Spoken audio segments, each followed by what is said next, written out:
오늘 예배 가운데 역사하시고 은혜를 주실 하나님을 기대하면서 온 마음과 뜻과 정성을 다해 찬양으로 고백하며 나아가겠습니다.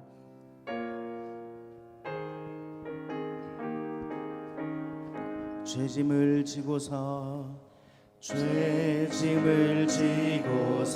고나거든 내 마음속에 주 영접하며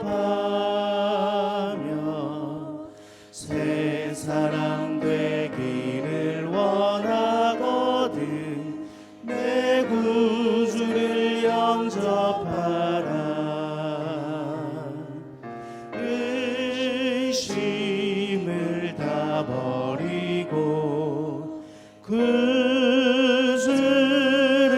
영접하라. 문 다 열어놓고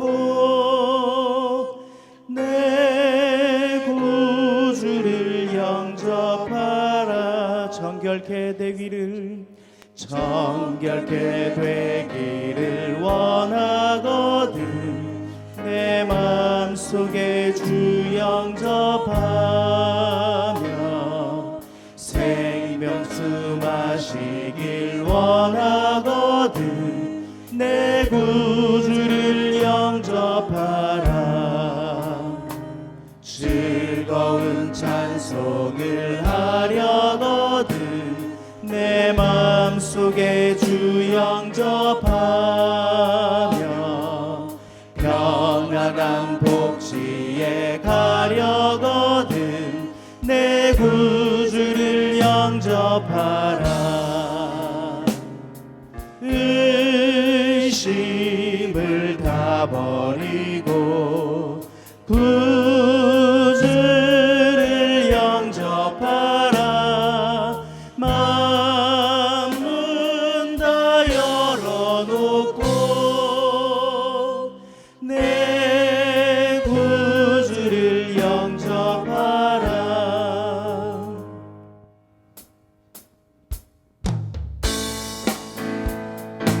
여러분 기쁨으로 박수치며 나아가겠습니다.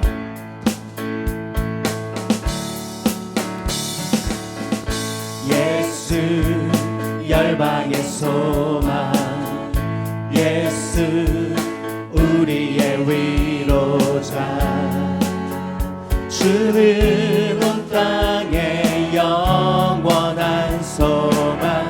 예수 어둠 속의 빛, 예수 어둠 속의 빛, 예수 변함없는 진리. 주는 온 땅에 빛이 되시 우릴 위해 죽으시고 우릴 위해 죽으시고 다시 사신 생명. 우릴 위해 죽으시고 다시 사신 생명의 주. 주님만이 소망이요 변함없는 반석이라.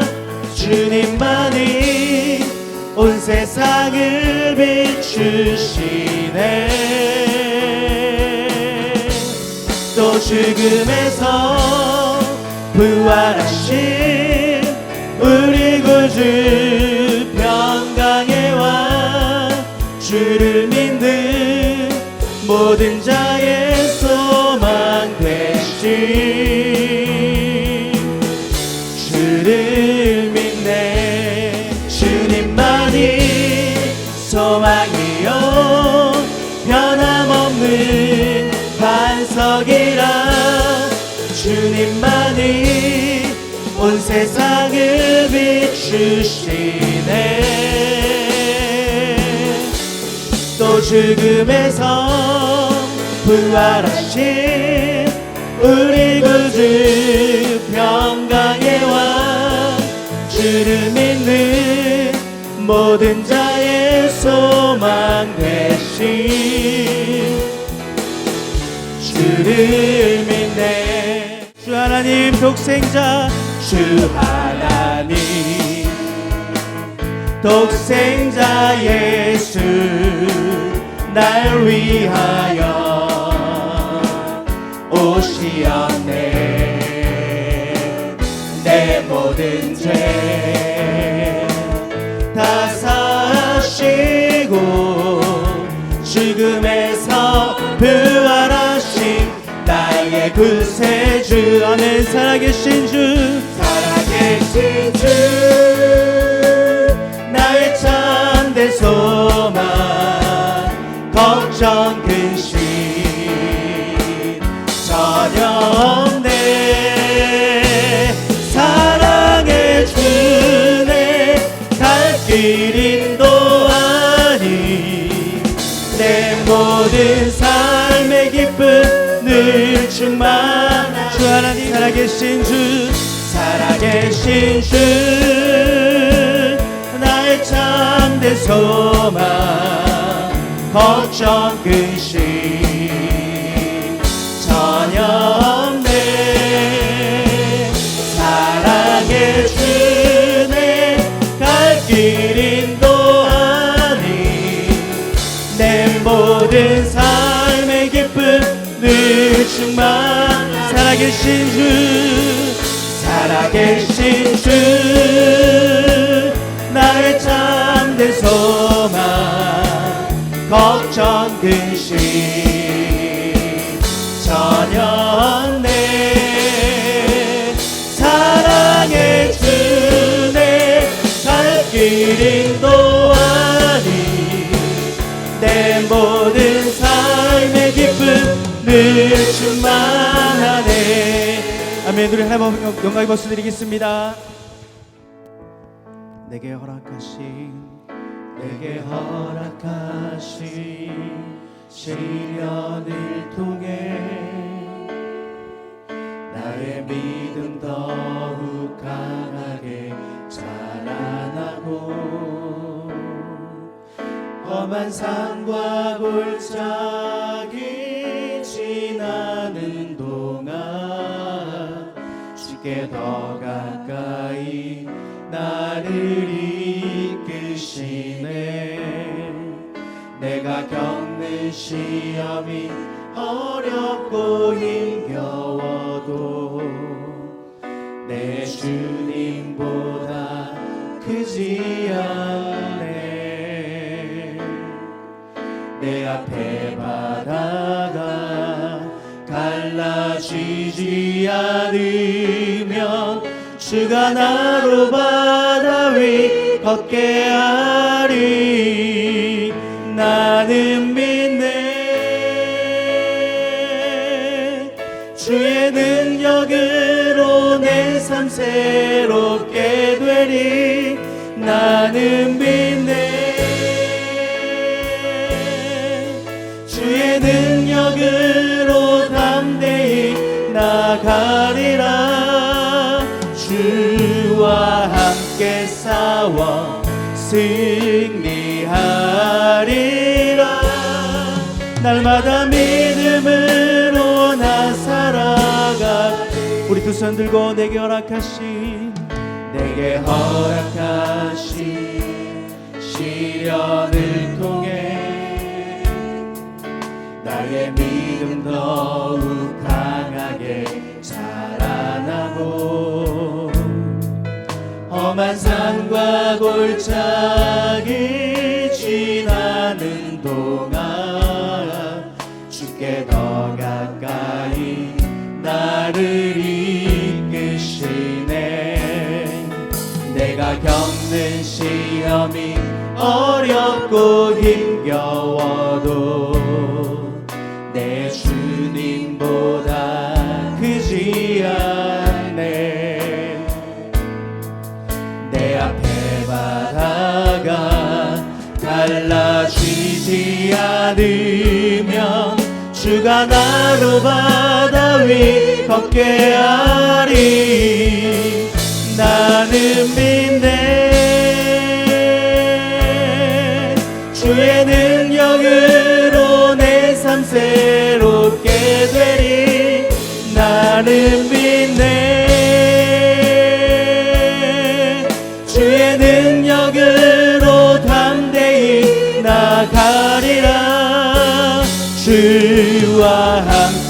싸워 승리하리라. 날마다 믿음으로 나 살아가리.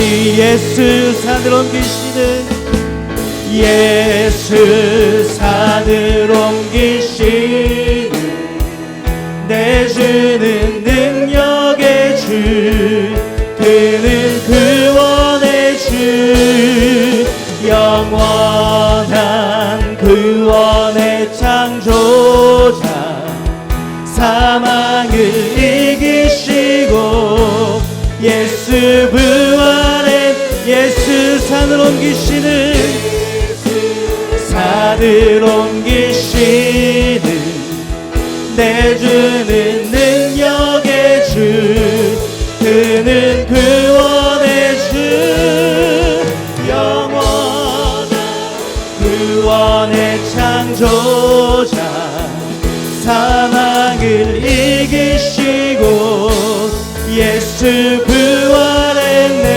예수 산을 옮기시는 내 주는 능력의 주, 그는 구원의 주, 영원한 구원의 창조자, 사망을 이기시고 예수 부활했네.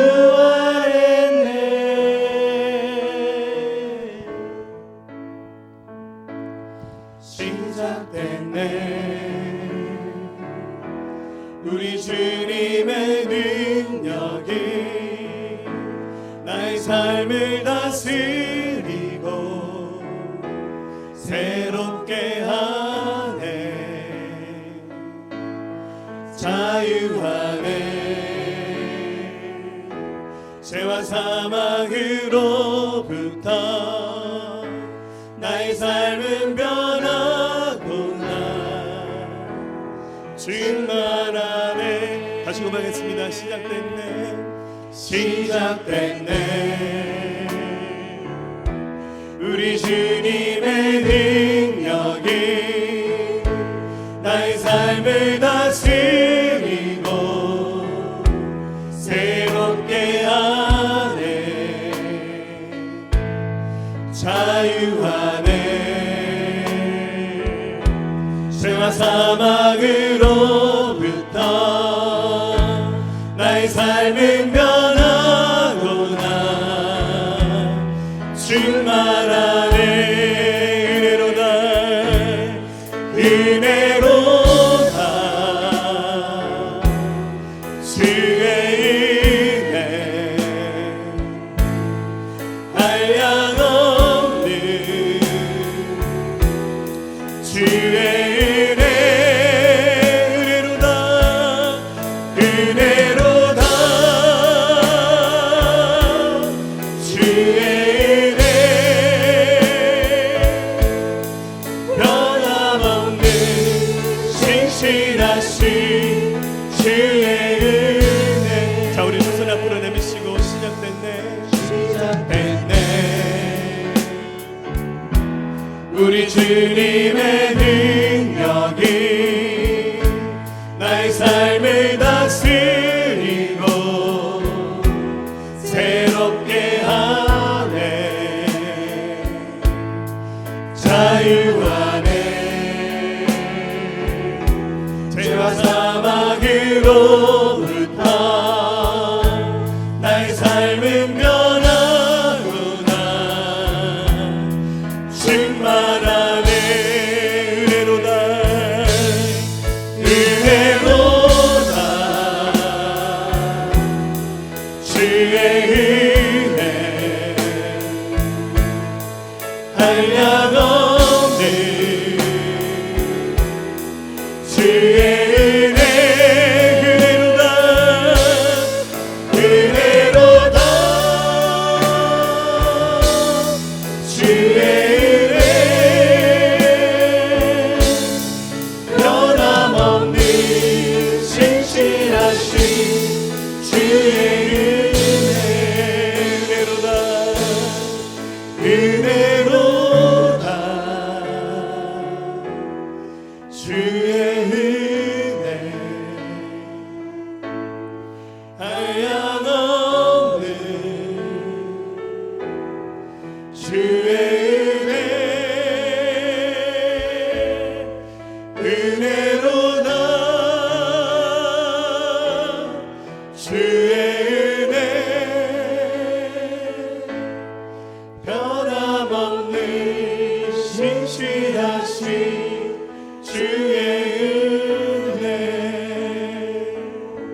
기도를 나가겠습니다. 우리를 너무나 사랑하시는 주님, 한 주간의 삶 속에서도 우리를 사랑으로 보살펴 주심을 감사드립니다. 많은 사람들 가운데 우리를 택하여 주셔서 주님을 알게 하시고 우리 때문에 죽임을 당하시고 다시 살아나심을 알게 해 주셔서 우리가 주님을 믿고 의지하며 따르게 하심을 감사드립니다. 무더운 여름이 시작되었습니다. 많은 고난이 우리 앞에 힘겹게 지나가고 있습니다. 어떤 사단의 시험에도 무너지지 않게 하시고 주님이 주시는 시험에는 당당히 승리하는 우리들이 되길 원합니다. 욥의 삶처럼 고난을 넘어 주님을 바라보는 믿음의 사람이 되길 원합니다. 나의 의가 하나님보다 더 대단한 것으로 착각한 것을 회개한 욥처럼 하나님보다 높아진 우리의 생각과 의를 회개하는 자가 되게 하시고 삶 가운데 늘 승리하는 우리들이 되게 하여 주시옵소서. 벌써 8월이 시작되었습니다. 많은 계획을 가지고 시작한 2020년, 전 세계가 코로나 바이러스로 인해 많은 것을 잃어버린 채 시간이 지나왔습니다. 당연하게 생각했던 것들이 당연하지 않은 시대 가운데 있습니다. 너무나 많은 사람들이 죽어가고 있고 두려움에 떨고 있습니다. 많은 교회가 예배하지 못하고 있습니다. 주님이 말씀하신 마지막 때와는 비교도 되지 않는 환난 속에서 우리의 신앙생활이 너무나 많이 흔들렸고 멈추어 버렸습니다. 주님, 우리의 약함을 용서해 주시고 우리에게 강하고 담대함을 다하여 주시옵소서. 어떠한 어려움 속에서도 믿음을 잃지 않고 승리하는 우리들이 되게 하여 주시옵소서. 코로나 바이러스가 속히 극복되게 하여 주시옵소서. 새생명교회를 너무나 사랑하시는 주님, 여기까지 인도하여 주심을 너무나 감사드립니다. 특별히 주님의 은혜로 많은 믿음의 사람들이 교회에 정착을 하고 있습니다. 하나님이 기뻐하시는 온전한 한몸 공동체를 이루게 하셔서 함께 교회를 세우게 하시고 믿음으로 주님의 나라를 만들어가게 하옵소서. 다 같이 주님과 우리가 꿈꾸는 교회를 만들게 하여 주시옵소서. 특별히 많은 선교사님들이 힘들게 사역하고 있습니다. 하나님의 나라 확장을 위해 모든 삶을 들여 헌신한 선교사님들을 기억하셔서 합당한 은혜로 채워주시옵소서. 우리들 또한 기도로 물질로 선교사님의 후원자가 되게 하셔서 하나님의 나라 확장에 도움이 되게 하여 주시옵소서. 무더운 여름 우리의 믿음이 여름날의 더위에 지쳐 약해지지 않게 하시고 기도와 말씀과 예배로 무장하여 이기게 하여 주시옵소서. 이 시간 말씀 전하실 목사님께 영과 육의 강건함을 주시고 은혜를 주셔서 우리들을 주님의 나라로 이끌고 가는데 부족함이 없도록 주의 능력을 다하여 주옵소서. 목사님을 통해 주님의 계획하심이 나타나게 하시고 주님께 가장 귀하게 쓰임받는 목사님이 되게 하여 주시옵소서. 예배가 시작되었습니다. 마치는 시간까지 주님만이 영광 받으시길 원하오며 예수님의 이름으로 기도합니다. 아멘. 할렐루야. 네, 오늘도 은혜 주시 우리 주님을 찬양합니다. 그래서 주일마다 주제를 정해놓고 주제 설교를 하고 있습니다. 지금 나누고 있는 주제 설교의 제목이 인생의 사계절입니다. 오늘 6번째, 여름은 인생의 낮이다. 네, 이런 제목으로 요한복음 9장 말씀을 통해서 빛과 은혜 받기를 원합니다. 이 말씀을 계속 나누는 동안 여러분 모두가 예수님 안에서 인생의 최고의 날이 왔습니다라는 고백을 할 수 있었으면 좋겠습니다. 그리고 이 얘기가 귓가에 맴도는 말이 아니라 여러분 마음에 스며드는 말씀이 되어서 인생 최고의 날을 꿈꾸고 소망한다라는 고백을 우리 모두가 할 수 있기를 주의 이름으로 축복합니다. 이것은 저의 말이 아니라 하나님의 약속의 말씀입니다. 누구든지 예수님 안에 들어와서 예수를 믿게 될 때 주님이 우리를 완전히 새로운 피조물로 재창조하겠다고 약속해 주셨습니다. 고린도후서 5장 17절, 그런즉 누구든지 그리스도 안에 있으면 새로운 피조물이다. 이전 것은 지나갔으니 보라 새 것이 되었도다. 주님이 예수님을 믿는 사람들, 예수님 안에 들어온 사람들을 다 새롭게 재창조하시겠다고 이렇게 말씀해 주셨습니다. 그럼 나이가 들면 어디가 좀 많이 아프잖아요. 아야야, 그죠? 젊을 때는 좀 쉬고 잠만 자도 좀 좋은 것만 먹어도 이게 막 다 이게 막 낫는데 나이 드시면 아야 하다 나중에 이제 포기합니다. 그냥 짊어지고 살아야지 이런 것들이 많습니다. 근데 예수님은 당신 안에 들어온 인생들을 새롭게 재창조해 주시겠다고 약속해 주셨습니다. 사람들의 삶을 가만히 이렇게 살펴보면 저도 상담을 많이 하는 편인데요. 보면 상처를 기억하는 생각과 마음이 사람들의 이 영혼 안에 DNA 안에 있는 것 같아요. 피 검사하면 나올지 모르겠는데, 이 상처를 좀 잊어버리고 그 감정을 잊어버리고 살면 얼마나 좋습니까? 그런데 그 생각이 문득문득 떠오르고 그 감정이 스물스물 올라와요. 외로운 가을날이 되면, 그죠? 또 사람들은 두려움에 또는 고통스러운 나날들 보냅니다. 생각보다 굉장히 많은 사람들이 마음에 그 두려움들이 있어요. 뭐 다 평안하고 다 좋은데도 때로는 그 두려움들이 있고, 때로는 자신의 다가올 미래에 대한 그 불안감들, 뭐 먹고 살고 뭐 이런 거 있잖아요. 어찌 살면 인생 잘 산다고 남들이 이렇게 인정해 줬을까? 다가온 미래들을 많이 고민합니다. 그러다 보니까 현재의 삶을 놓치고 자꾸 과거의 삶만 자꾸 울려먹으면서 과거의 삶만 묵상하면서 현재도 놓치고 아무것도 안 되는 거죠. 과거와 현재와 미래가 뒤엉켜 있는 삶을 사는 분들이 굉장히 많습니다. 그러나 하나님께서는 실패로 얼룩진 삶, 상처로 얼룩진 삶을 새롭게 하실 수 있습니다. 그것이 바로 우리 하나님의 능력입니다. 할렐루야. 하나님께서 이 자리에 예배하는 모든 분들을 새롭게 하시면서 인생 최고의 날을 꿈꾸는 하나님의 사람들로 여러분들 세우시기를 주의 이름으로 축원합니다. 인생의 최고의 날을 특별히 사계절 가운데 여름에다가 빗대면서 여름을 묵상하면서 오늘 또 함께 여러분과 함께 말씀을 나눴으면 좋겠습니다. 여러분, 사계절 가운데 여름은 가장 낮이 긴 계절입니다. 6월 23일이 낮이 가장 긴데 여름날이 되면 밤에 해 떨어질 시간이 굉장히 길고 새벽에도 굉장히 일찍 해가 뜹니다. 저희는 이제 새벽 예배가 5시 반인데요. 5시 반쯤 되면 이미 날이 밝습니다. 그 시간에 좀 더 이상 자려고 하면 좀 민망할 만큼 굉장히 낮이 긴 계절이 여름입니다. 그래서 여름은 낮에 활동하는 시간이 어느 계절보다도 굉장히 긴 계절입니다.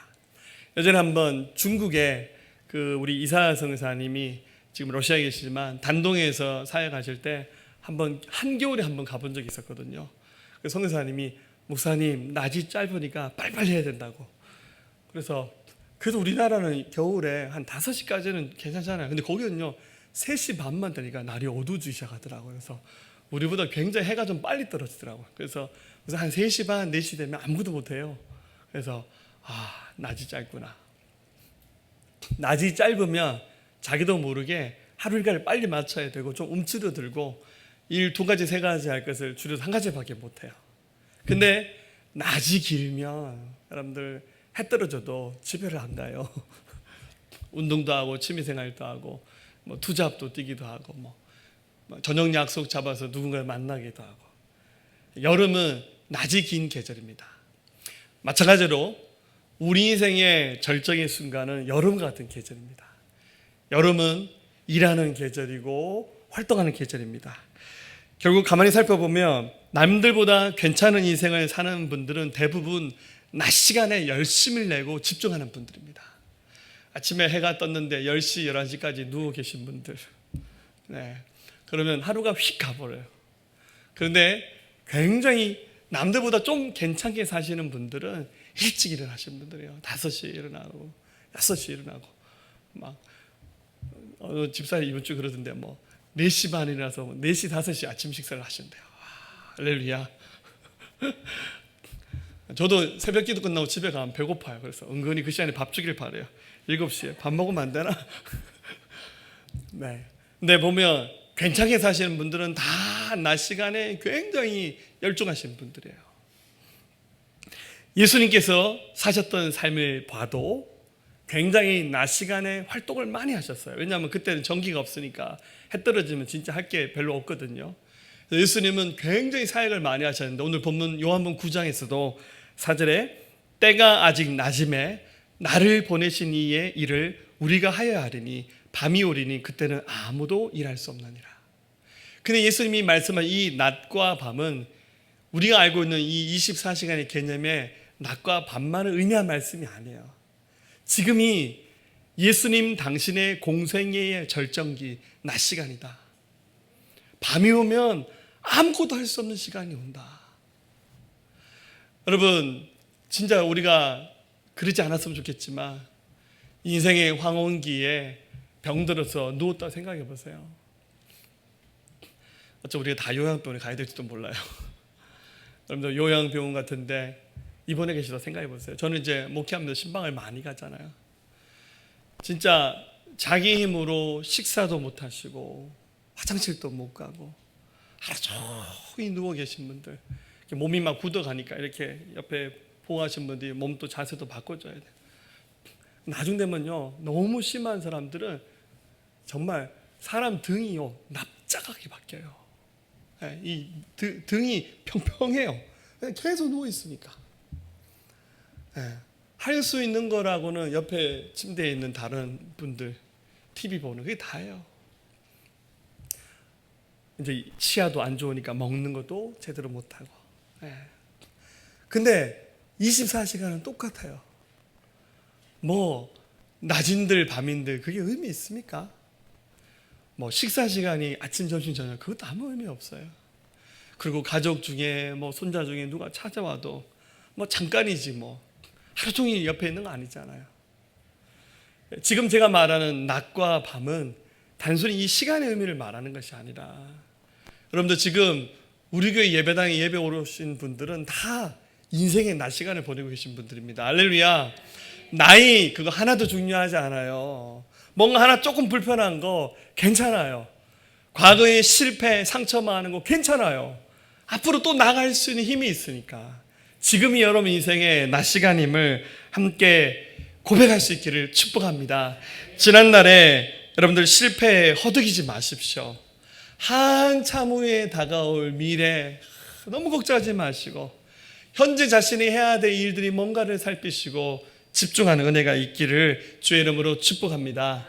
자, 예수님은 당신의 공생애의 낮 시간, 공생애의 절정기 때 어떤 일을 하셨을까요? 복음서를 읽어보면 예수님이 무슨 일에 집중하셨는지를 우리가 다 확인할 수 있어요.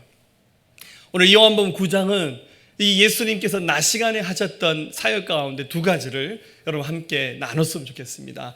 자, 가장 먼저는 예수님께서는 당신의 인생의 절정기에 사역을 하셨어요.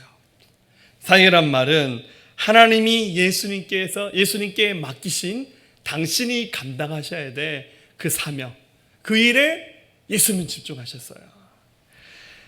여러분, 예수님은 모든 인간들에게 영원한 생명을 주시기 위해서 오신 하나님의 아들이세요.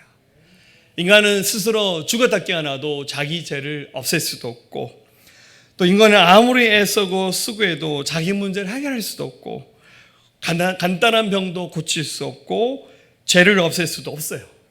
이것을 도울 수 있는 분은 하나님이세요. 그래서 하나님이 너무너무 답답하셔서 하나님 당신이 인간이 되셔서 오신 분이 바로 예수님이세요. 그래서 예수님은 하나님께로부터 멀어져 인생들, 하나님께 관심조차 없는 인생들 향해서 계속 가르치셔서 설교하시고, 그리고 그들을 상담하시고, 그리고 병든 사람들을 보시면 일단은 고쳐줘야 그 마음이 열려서 주님을 볼 수 있으니까 일단은 병자들 오면 야, 나 의사 아니야, 나한테 오면 어떡해, 이렇게 하지 않으셨어요. 그래, 와라. 심지어 병든 자여 내게 오라. 내가 너희를 쉬게 해주겠다.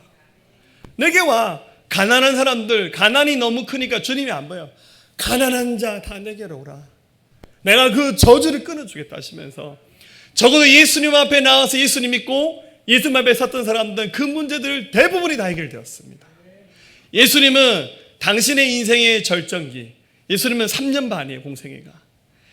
그 인생의 절정기에 하나님이 당신에게 맡기셨던 그 사역에 집중하셨어요.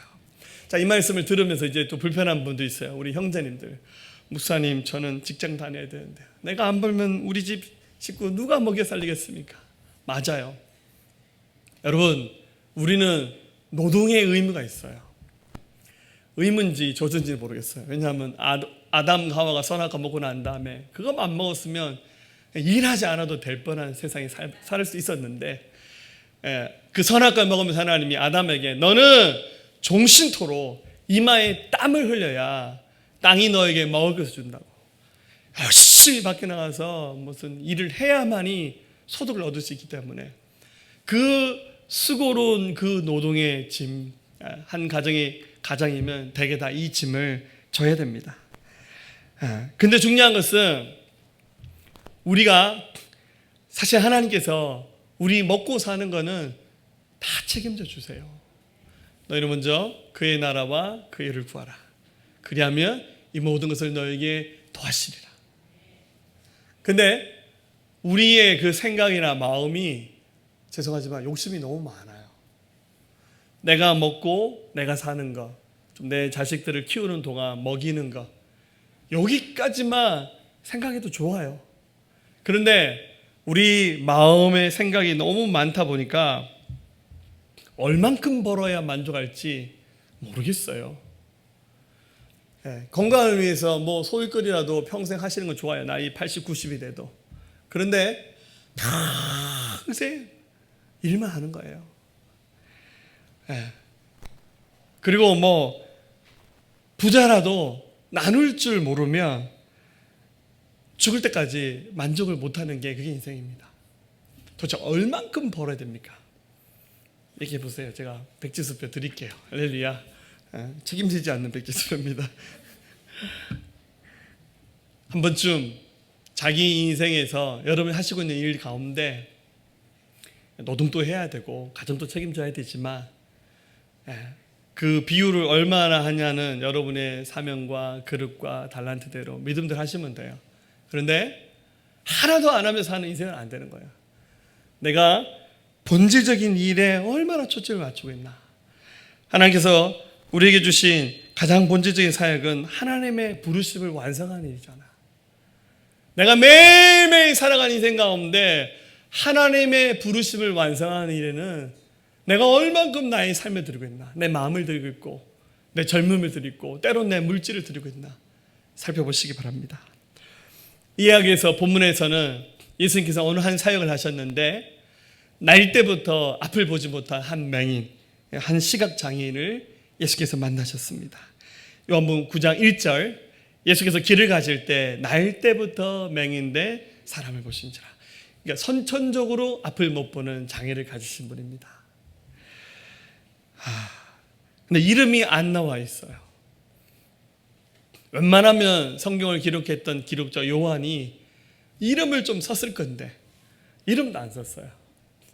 이름을 좀 밝히기 원하지 않았던 의미도 있겠고, 또 다른 의미는 날 때부터 앞을 못 보는 이런 장애를 가진 사람이 세계 역사 일에 얼마나 많았겠습니까?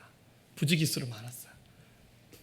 그러니까 굳이 이름 써서 뭐 그 사람 정기문 안 만들어도 그렇게 고통 속에 살았던 사람들이 굉장히 많다는 거예요. 근데 이 사람은 성경에 이 사람 얘기가 기록되어 있어요. 중요한 건 여러분들 뭐 아픔이 많냐, 장애가 많냐, 뭐가 많냐, 그게 중요한 게 아니라 이것을 예수 그리스도 안에서 어떻게 해결하고 주를 만남으로 인생이 변화된 삶을 사냐, 그게 중요한 거예요. 이 사람 어쩌면 우리가 잘 알고 있는 우리 주변의 한 이웃의 이야기일 수 있습니다. 지금 여기 가까운 성모병원이나 기독병원 가보세요. 지금 환자들 수백 명이 넘게 입원하고 계셔요. 여러분 주변에 연세 드신 분들 중에서 집에서 이렇게 고통스럽게 삶을 살아가신 분들이 굉장히 많습니다. 중요한 것은 그 어려움 장애에 초점을 맞추지 말고 어떻게 주님을 만나느냐. 근데 이 사람이 제일 힘들었던 것은 앞을 못 보는 것이 아니라 이 사람이 가장 힘들었던 것은 자신을 바라보는 사람들의 불편한 시선입니다. 당시 특히 유대인들은 좀 삐뚤어진 시선으로 이 사람을 봤어요. 그게 뭐냐면 이 사람은 앞을 못 보니까 앞은 못 보지만 그렇다고 늘 우울하게 산 건 아니에요. 자기 나름의 인생의 의미와 재미가 있었겠죠. 그런데 주변의 사람들은 굉장히 삐뚤어지게 그를 쳐다보는데 특별히 예수님의 제자들조차도 예수님께 이렇게 질문합니다. 2절에 제자들이 물어 이르되 라삐여, 이 사람이 맹인으로 난 것이 누구의 죄로 인함이니까? 자기니까 그의 부모니까? 이 지금 제자들이 하는 질문. 예수님, 저 사람 앞 못 보는 게 자기 죄예요? 지금 부모님 죄예요? 이 묻는 거예요. 여러분, 이게 중요한 질문입니까? 앞을 못 보는 그 불쌍한 인생에게 지 죄 때문에 앞을 못 본다, 그 부모님 위에 뭐 우리 식으로 말하면 무당이 있었는지 뭔지 모르겠지만 집안이 저주받아서 저렇게 못 본다. 이게 여러분들 질문 자체가 굉장히 편견에 가득 찬 질문입니다. 이게 이제 제자들뿐만 아니라 당시 유대인들이 어떤 사람이 고통스럽게 살아가며 그 고통을 어떻게 하면 도울까, 여기 초점을 맞추지 않은 거예요. 이렇게 막 정죄하는 거예요, 편견을 가지고. 근데 예수님은 좀 다르게 사뭇 다른 대답을 하십니다. 3절에 같이 읽어볼까요? 예수께서 대답하시되 이 사람이나 그 부모의 죄로 인한 것이 아니라 그에게서 하나님이 하시는 일을 나타내고자 하십니다. 이런 대답을 들어본 적이 없어요. 이 맹인은 그 사람 죄도 알고 그 부모 죄도 아니라고, 다만 하나님께서 그 사람을 통해서 어떤 일을 하시려고 준비하신 거라고. 그 어떤 일이 뭔지는 모르겠는데 제자들은 들었을 때 이 우리의 그 잘못된 편견이 그게 문제인 거예요. 근데 예수님은 그 사람을 통해서 하나님이 하시고자 하는 일이 있었다. 그게 뭡니까? 그 하시고자 하는 일이, 여러분, 예수님은 세상에 빛으로 오셨어요. 예수님 믿으면 그 빛을 얻는 거예요. 여러분들 실제로 앞을 못 보는 시각장애인이든 영적으로 주님을 못 보고 하나님의 세계를 못 보는 그런 영혼이 눈이 감겨져 있는 자들, 결국 주님이 오셔야만이 앞을 보는 거예요. 세상적으로 아무리 잘 나간 삶을 살아도 주님이 없으면 눈이 감기운 채 살아가는 거예요. 근데 주님을 만나면 다시 보게 되는 거예요. 그래서 예수님이 이렇게 말합니다. 5절에 내가 세상에 있는 동안에는 세상의 빛이로다. 여러분들 낮에 자동으로 해 쳐다보지 않나요? 밤 되면 다람 쳐다보고. 그것처럼 세상의 빛으로 오신 분이 예수님이에요. 그래서 인생이 캄캄한 데 살아가면서 허덕일 때 그 예수님을 쳐다봐야 돼요. 교회로 나오셔야 돼요. 하나님 말씀을 읽으셔야 돼요. 그래야 진정한 그 빛을 찾는 거예요. 이 맹인이 날 때부터 앞을 못 본 사람이에요. 직업이 어디 있어요? 구걸하는 거예요. 누가 뭐 무슨 앵벌을 시켰는지 모르겠지만 길바닥에다가 돗자리 하나 깔고 깡통 하나 놓고는 도와주세요. 저는 앞을 못 봅니다. 도와주세요. 이게 다예요. 근데 주님이 내가 세상의 빛이다. 그러니까 눈이 번쩍인 거예요. 왜냐하면 빛을 본 적이 없어, 이 사람은. 예수님이 그에게 다가갑니다. 6절에 이 말씀을 하시고 땅에 침을 뱉어 진흙을 이겨 그의 눈에 바르시고, 그 옆에 있는 흙을 가지고 예수님이 침을 뱉어서 진흙을 이겨서 마치 무슨 약처럼, 고약처럼 만들어서 그걸 이 사람의 눈에다 이렇게 붙여주시면서 7절에 이르시되 실로암 못에 가서 씻으라 하시니, 실로암은 번역하면 보냄을 받았다는 뜻이라. 이에 가서 씻고 밝은 눈을 얻더라. 저기 실로암이라는 연못 있지? 거기 가서 눈을 씻으라고. 가서 씻었는데요, 그 자리에서 눈이 뜨여졌어요. 한 번도 본 적이 없는 이 시각장애인이 예수님을 만남으로 인해서 기적을 경험하는 주인공이 되었습니다. 사랑하는 여러분, 예수님은 이렇게 말씀하셨습니다. 그 사람을 고치고 난 다음에 이 기적을 경험한 사람이 이렇게 말합니다. 9장 33절, 이 사람이 하나님께로부터 오지 아니하여서, 예수를 말하는 거예요. 예수님이 하나님으로부터 오지 않았더라면 아무 일도 할 수 없으리다. 이르되 주여 내가 믿나이다 하고 절한지라. 이 사람은 이 보이지 않는 눈만 떠진 것이 아니에요. 예수님이 하나님의 아들, 이미 유대인들이 믿고 있는 장차 오신다고 약속하신 메시아라는 사실을 그 자리에서 알게 됐어요. 그래서 내가 당신을 믿습니다 하고는 그 앞에 절을 한 거예요. 근데 옆에 수많은 사람들이 있었는데 평상시에 다 보이는 사람들이에요. 다 앞이 잘 보이고 이 사람만 못 보이는 사람이에요. 근데 그 자리에 있었던 사람들이 다 예수를 믿는 거 아니었어요. 오히려 한 번도 보지 못했던 자가 육신의 눈이 뜨여지면서 영의 눈도 열려져서 예수를 보게 된 거예요. 두 눈 멀쩡히 보면서 예수님을 못 알아보는 인생보다 차라리 이런 기적을 경험한 것이라도 예수를 믿게 되는 것, 그것도 은혜 아니겠습니까? 이 놀라운 기적을 경험하게 된 이유가 뭡니까?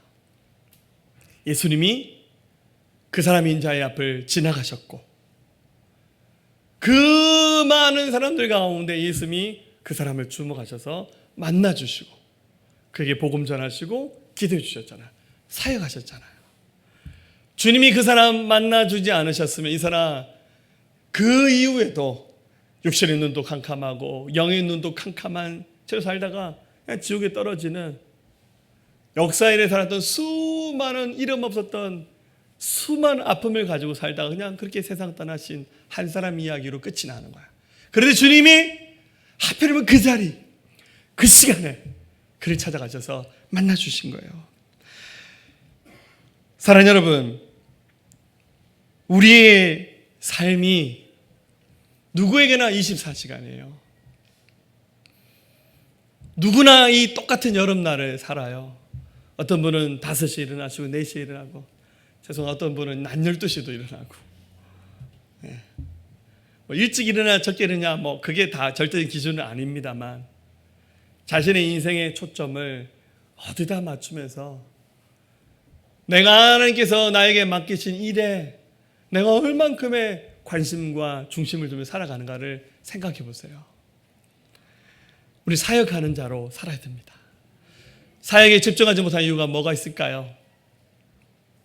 왜 여러분들 하나님께 주신 소명을 이루는 삶을 완성해 나가지 못합니까?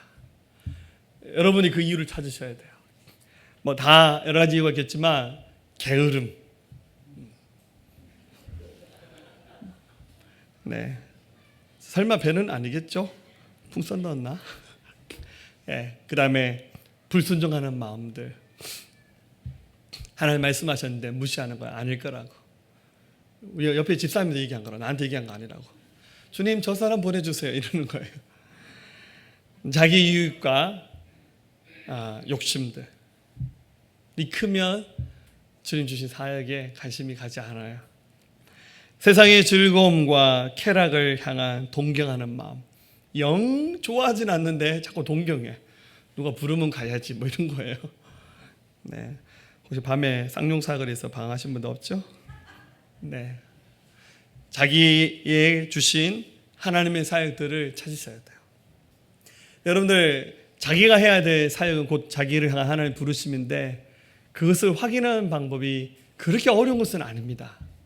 부르심을 확인하는 방법은 자신에게 주어진 은사와 달란트를 보면 하나님이 왜 이런 일을 하라고 하셨는지 그 이유를 아는 거예요. 여러분, 저 같은 사람이 어느 날 은혜 받아가지고 제가 스포츠 선수가 되어서 올림픽에 나갈 목표를 가지고 한다면 여러분들이 웃으시겠죠. 목사님 그건 아닌 것 같아요. 그죠? 저는 뭐 책이나 보고 뭐 글이나 써 이런 거 한다면 목사님 맞는 길을 가는 것 같아요. 다 각자 잘하는 달란트가 있고 하나님 주신 은사가 있어요. 뭐 방언의 은사가 있다 그러면 최소한 다 기도에 사명돼 있는 분들이에요. 자기에게 주어진 은사와 달란트, 나는 보면 막 주인공 되는 것보다 뒤에서 이렇게 막 어시스트 하면서 이렇게 막 표시나지 않게 나는 주인공보다 좀 잘 하는 것이 나는 더 좋다, 이런 분들은 섬기는 사람이죠. 예. 막 부엌에서 음식 만들면 너무 즐거워 행복해요. 저는 절대 그렇지 않아요. 예. 막 그렇게 너무너무 좋아요. 그런 건 자기가 그렇게 섬겨야 될 사명이 있는 거예요. 어떤 분은 운전하면 왜 이렇게 운전이 재밌어요? 누가 어디 간다면 내가 태워드릴게요. 다 각자 하나님 주신 은사와 달란트들을 확인하면서 그것을 통해서 자기의 그 부르심을 알아가는 거예요. 근데 잘하고 있는데도 맨날 그래요. 손에 쟁기를 들고 뒤돌아본 자는 하나님 나라에 합당하지 않다는데, 저 잘하고 있나요? 잘하고 있다니까. 저 진짜 잘해요. 잘한다니까. 네, 용기 내셔야 돼요. 할렐루야. 고린도서 12장 11절, 이 모든 일은 같은 성령이 행하사 그의 뜻대로 각 사람에게 나누어 주신 거냐.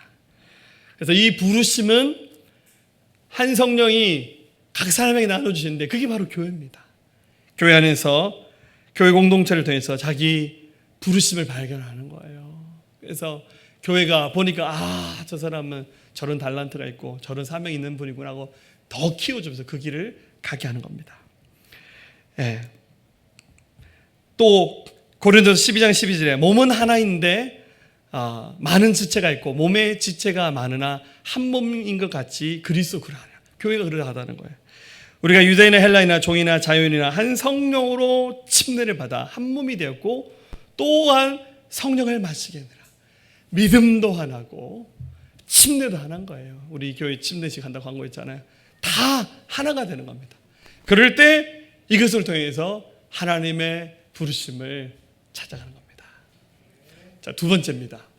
예수님은 인생의 절정기 순간에 무슨 일을 하셨냐면 사람들로 하여금 하나님의 말씀에 순종하는 삶을 살도록 도우셨어요.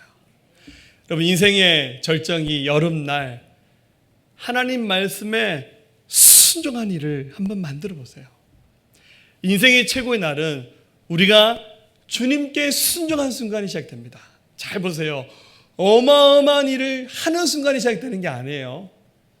우리가 어마어마한 일을 할 수도 있고 어마어마한 일을 못 할 수도 있어요. 나쁜 짓으로 어마어마한 일 하면 큰일 나잖아. 그죠? 중요한 것은 그게 아니에요. 하나님이 나에게 주신 말씀을 어떻게 순종하냐에 따라서 우리 인생의 가장 최고의 날이 결정되는 겁니다. 오늘 말씀의 주인공, 날 때부터 앞을 못 본 사람에게 예수님이 아까 눈에 침을 뱉어서 진흙을 이겨서 6절 7절에 보면 눈에 발라주시면서 7절에 실로암 못에 가서 씻으라 하셨어요. 자, 여러분들, 근데 이게 상식적이지 않잖아요.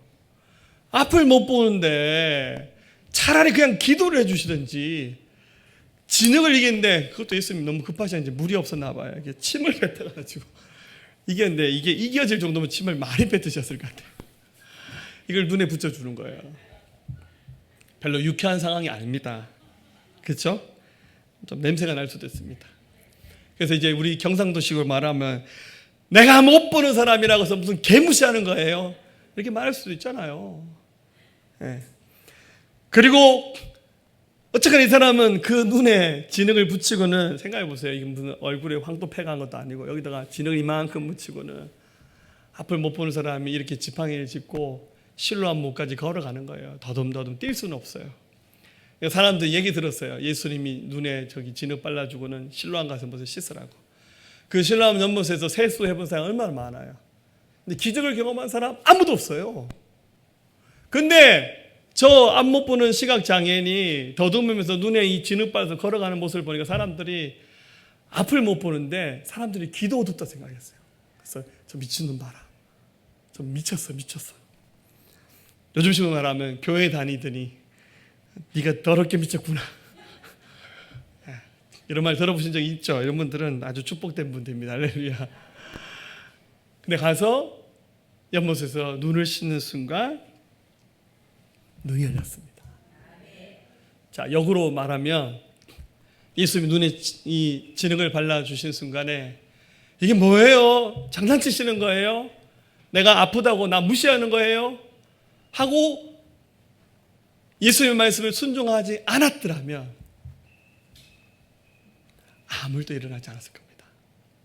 역사 이래 앞 못 보는 시각 장애인 그렇게 많았는데 그 많고 많은 사람 중에 한 사람은 인생이 끝이 나고 성경에 기록조차 되지 않는 평범한 한 사람의 인생으로 끝나는 거예요. 순종했기 때문에 기적이 일어난 거야. 그러니까 연못에 갈 때 사람들이 막 비아냥거립니다. 10절에 그들이 묻되 그러면 내 눈이 어떻게 떠졌느냐. 11절에 대답하되 예수라는 그 사람이 진흙을 이겨 내 눈에 바르고 나도 실로암에 가서 씻으라 하기로 가서 씻었더니 보게 되었노라. 이 말은 당신들도 나처럼 예수님의 말씀에 순종하면 기적의 주인공이 될 수 있어요. 이거잖아요.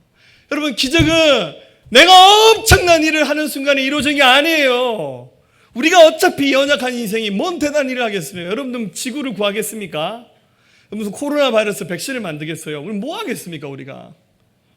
그거는 그분들이 하게 놔두고 우리는 오늘 나에게 감동으로 말씀하시는 하나님의 말씀, 그리고 하나님은 절대 순종이 불가능한 말씀을 하지 않으셔요. 여기 성경에 나오는 맹인에게 할 수 없는 말씀을 하신 것이 아니에요. 연못에 가서 세수하라고. 여러분, 안 못 보는 분도 그걸 할 수 있어요. 너 그것만 하면 된다고. 예수님이 기적을 행할 때 일어나 걸으라고. 일어나는 거예요. 주의 말씀대로 해보는 거예요. 그 순간에 기적이 나는 거지, 내가 할 수 없는 불가능한 일을 하라고 주님 말씀하지 않으신다니까요. 자꾸만 머리가 돌아가는 거예요. 이성이 작동하고 경험이 돌아가고 주변의 사람들이 하나님 얘기를 들으면서 안 되는데, 불가능한데, 그 상식적이지 않아, 합리적이 않아. 딱 그 수준으로 살아가시는 거예요.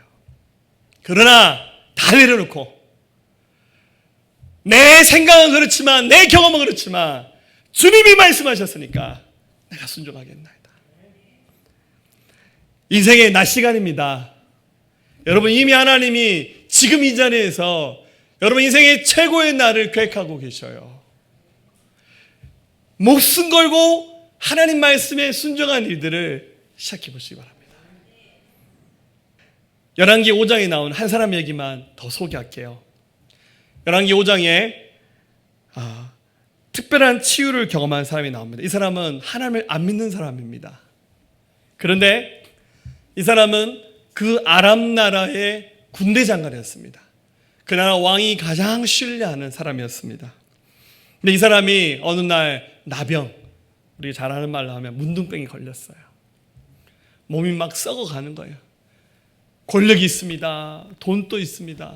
성공했어요. 근데 몸은 병들어 있는 거예요. 어떻게 하면 좋을까? 유명한 의사들 다 만나봐도 안 되는데 자기 집에 일하고 있는 한 소녀가 있었습니다. 그 소녀는 이스라엘 출신의 어린 여자아이인데 부모를 다 잃어버린 고아였어요. 어떻게 하다 보니까 흘러 올라가서 이 나아만 집에서 수종드는 종이 되었어요.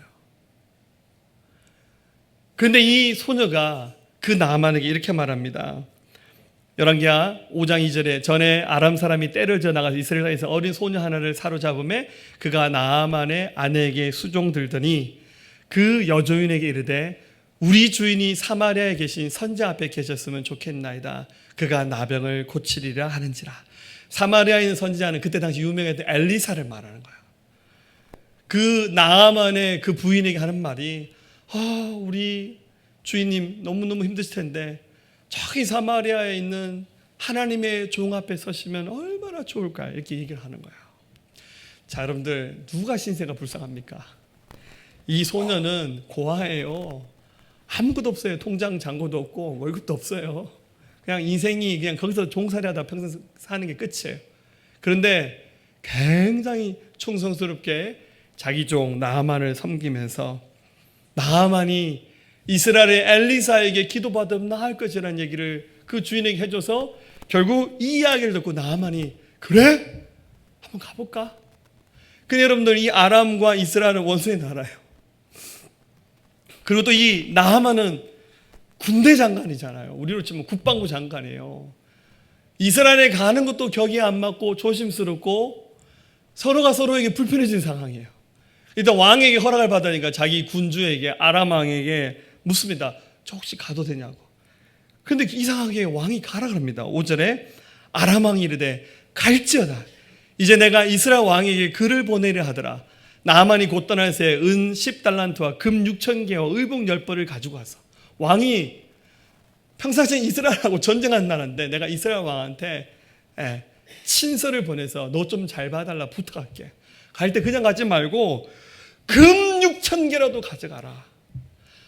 뭐 옷도 가져가고 은도 가져가서 그 엘리사의 마음에 환심을 사서 너 병 고치고라고. 이게 여러분들 일어날 수 없는 상황입니다. 그래서 어떡합니까? 나아만이 얼떨결에 이거 가야 되는 거구나. 갑니다. 먼 길을 가는데 병사들 거느리고 금 6,000 그 달란트를 수레에 실어서 가는 거예요. 금은보석 잔뜩 들고 갔더니 세상에 엘리사는요 그런 선물에 관심도 없어. 엘리사 집은 뭐 선지자 집이 잘 살았겠습니까? 초라한 촌집에 갔더니 세상에 엘리사는 나와보지도 않아요. 이웃나라 군대 장관이 왔어요. 1급 공무원이 온 거예요. 나와보지도 않고 그 집에 일하는 종이 문을 열고 나옵니다. 나서 하는 말이 10절에 엘리사가 사자를 그에게 보내 이르되 너는 가서 요단강에 몸을 7번 씻으라. 내 살이 회복되어 깨끗하리라 하는지라.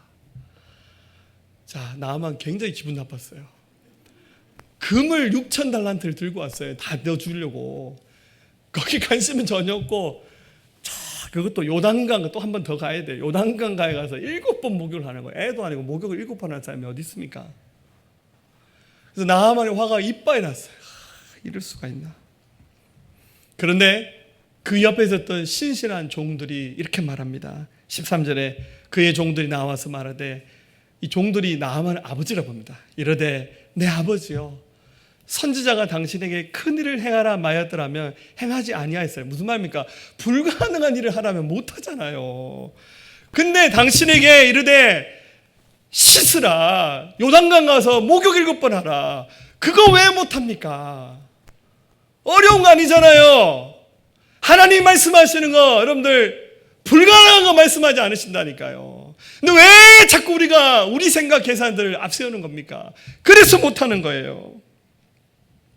나아만이 생각해 보니까 맞네. 좀 자존심 내리고 그 요단강 가서 목욕만 하면 되는데 가서 하지 뭐. 14절 나아만이 이제 내려가서 하나님의 사람의 말대로 요단강에 7번 몸을 잠그니 그의 살이 어린아이의 살같이 회복되어 깨끗하게 되었더라. 할렐루야. 이게 바로 하나님의 말씀에 순종할 때, 또 옆에서 돕는 사람들, 순종이 잘 안 될 때는 옆에 사람들 도와줘야 돼요. 당신을 위해서 내가 기도하고 있어요. 내가 당신을 도울게요. 섬길게요. 그래서 영적 정상에 서게 만드는 겁니다. 말씀 마칠게요. 이번 주간에 제가 새벽에 꿈을 하나 꿨습니다. 얘기를 할까 말까 고민을 많이 하다가 우리 전교인들이 또 한번 나누는 것이 좋겠다 싶어서 목요일이었나 수요일이었나 새벽에 꿈을 꿔서 좀 일찍 일어났어요. 너무너무 신기한 꿈이어서 이게 무슨 꿈일까 한참 생각을 했습니다. 꿈에서 제가 낚시를 했습니다. 제가 예전에 우리 교회 땅 살 때 한번 그 어항으로 바닷가에 있는 그 물고기를 잡았다는 그런 꿈 꾼 적이 있다는 간증을 한 적이 있는데, 그때 이 어항 속에는 아름다운 열대 치어가 담겨 있었는데 그건 우리 교회 성도들이었어요. 근데 이번에는 제법 큰 낚싯대를 들고 제가 낚시를 하러 가는데 어느 해변가를 지나가는데 거기는 이렇게 잔챙이들만 잡는 바다까지 큰 낚시를 하는 데가 아니더라고요. 근데 저를 이끌어가는 어떤 그분이 굉장히 높은 절벽 위로 저를 데려가시더라고요. 최대한 제 꿈에서 본 거랑 좀 지상을 찾아봤는데 이건 베트남에 있는 하롱베이입니다. 올라갔는데 정말 이 사진에 나오는 그 바다처럼 그 색깔이 이렇게 푸른빛이 나는 굉장히 맑은 호수 같은 바다였습니다. 그리고는 저렇게 생긴 절벽에 있는데 저거보다도 꼭대기가 더 뾰족하게 한 사람이 거의 서지 못하는 절벽 꼭대기로 저를 데려가시는데 옆에 절벽에 보니까 여러 사람들이 긴 낚싯대를 던져서 그 바다에 물고기를 잡고 있더라고요. 근데 굉장히 좋은 물고기였더라고요. 그래서 제가 여기서 낚시를 하는 거구나 딱 섰는데요, 제가 균형을 못 잡겠더라고요. 이 절벽이 너무 가파르고 위험해서 낚싯질 한번 하면 제가 떨어져 죽을 것 같더라고요. 흉내를 내봐서 이렇게 낚시를 던졌는데 너무 어렵더라고요. 휘청휘청 하다가 안 되겠다 하면서 제가 낚시를 포기하고 억지로 기어서 그 절벽에 내려오는 꿈을 꿨어요. 꿈에서 잡았어야 되는데 내려와서 아침에 깨서 새벽기도 가기 전에 먼저 거실에 앉아서 희한한 꿈을 꿨다, 이게 무슨 꿈일까 생각하다가 아침에 기도하는데 그냥 그 꿈 꿨던 것이 생각이 나더라고요. 사랑하는 여러분, 교회는 예수님을 알지 못하는 영혼들을 예수님께 인도하는 사람 남는 어부가 되어서, 우리가 어부가 되어서 영혼들을 하나님께 인도하는 곳이 바로 교회잖아요. 하나님이 우리 교회에 많은 영혼들을 보내주시려고 작정하시고 준비하셨어요. 그 꿈속에서 균형을 못 잡고 휘청했던 제가 준비되지 못했고 우리 성도들이 준비되지 못했다는 생각이 들었어요. 이런 부정적인 생각이 많이 듭니다. 우리 교회가 부흥할 수 있을까? 뭐 이런 거 있잖아요. 9년 동안 요 정도인데 굉장히 많은 은혜가 있었는데 우리 안에 안 된다는 부정적인 생각 혹은 낚시 자체에 관심이 없는 그런 태도들, 이게 우리의 모습이구나. 또 이게 새신자분들이 오면 우리 최근에 우리 교회 새로 등록하신 분들 많이 계시잖아요. 근데 이제 얼마나 감사해요. 저희는 새 가족이 오면 당분간은 우리 새로 오신 분에게 에너지를 많이 쏟아야 돼요. 제가 전시 시간에는 새로 오신 분들하고 밥도 먹고 차도 마시고 그래야 되는데 우리 기존의 성도들은 목사님은 새 가족들에게만 관심이 있네. 모르는 사람들 교회 들어오니까 참 좋은데 이거 좀 그렇네. 혹시라도 우리 안에 이런 마음이 있으면 안 돼요, 여러분들. 우리가 준비되어야 하나님 주신 그 영혼을 섬기는 사역을 감당할 수 있잖아요. 무엇에 집중하고 실천하는 인생의 여름날을 보낼 것인가 고민하십시오. 선교하고 전도하는 일에 집중하셔야 됩니다. 양육하고 돌보셔야 되고 상담도 하셔야 되고 치유도 해야 되고 섬겨야 되고 말씀에 대한 진지한 순종이 있을 때 우리 교회에 최고의 날이 올 겁니다. 여러분 인생의 최고의 날이 올 겁니다. 주님이 그렇게 도우실 겁니다.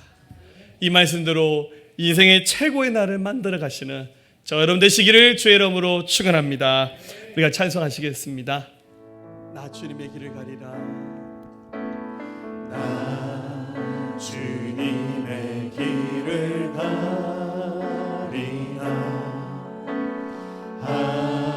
하늘에 부르신 따라서 주님의 얼굴을 구할 때 거룩한 성령이 마시네. 나 주님의 길을 가리라. 하늘에 부르신 따라서 주님의 얼굴을 구할 때 거룩한 성령이 마시네. 물과 피를 쏟으신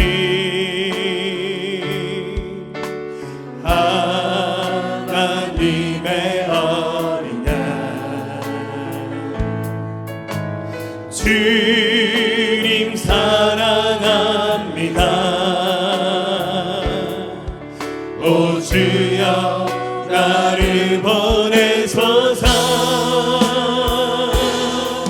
주 위에 살리라. 주 따라다니라.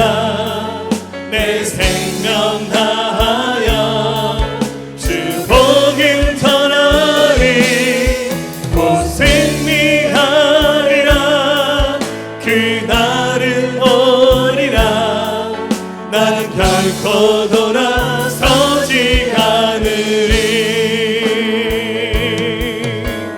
물과 피를 쏟으신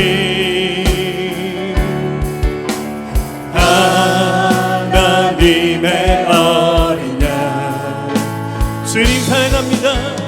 주님 사랑합니다. 오 주여 나를 보내소서. 주 위에 살리라. 주 따라가리라. 내 생명 다하여 주 복을 전하리. 곧 승리하리라. 그날은 오리라. 나를 결코 돌아서지 않으리. 주 위에 살리라. 주 위에 살리라. 주 따라가리라. 내 생명 다하여 주 복을 전하리. 곧